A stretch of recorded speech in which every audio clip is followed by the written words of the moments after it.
Now let's talk about India next, because it continues to emphatically deny allegations by Canada it had a hand in the murder of a Canadian Sikh in June. But Indian media outlets are now reporting that Delhi does want to put renewed pressure on some foreign Sikh activists, naming 7 Britons among 19 people whose Indian properties are set to be confiscated. It comes at a time when some British Sikhs are concerned about a mischaracterisation of their community. Here's our religion editor, Aleem Maqbool. When Justin Trudeau accused India of involvement in the murder of this Canadian Sikh, he might have hoped for unequivocal public support from Canada's friends.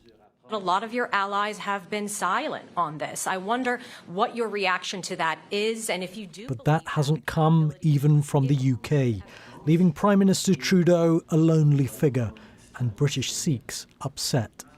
Some already felt they had reason to feel aggrieved. Take the case of Jagtar Singh Johal from Dumbarton. He's a well-known Sikh rights activist and in 2017 went to India to get married. But there he was bundled into a car and has been in prison ever since. He says he's been tortured and is frequently marched to court accused of extremist offences, which he denies, though he's yet to be tried. There have been 6 years of protests. A UN working group publicly called for Mr. Johal's immediate release, but the British government has yet to do the same. Jagtar's brother says he's impressed by Canada's stance.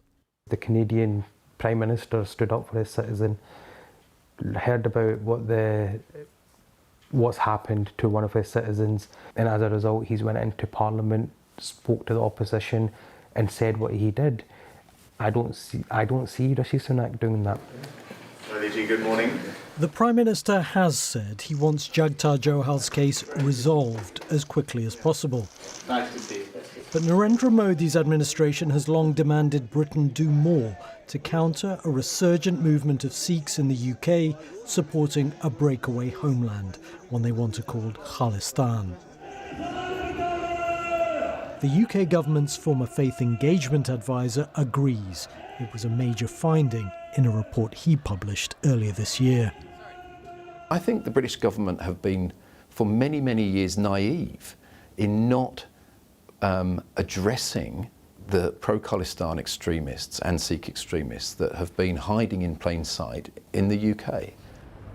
Well, British Sikh groups across the spectrum expressed outrage that what they see as activism is being characterised as extremism. They feel that somehow the government is kowtowing to Delhi. But this is undoubtedly a difficult tightrope to walk for the UK, for whom India is such an important strategic partner, particularly on security and trade.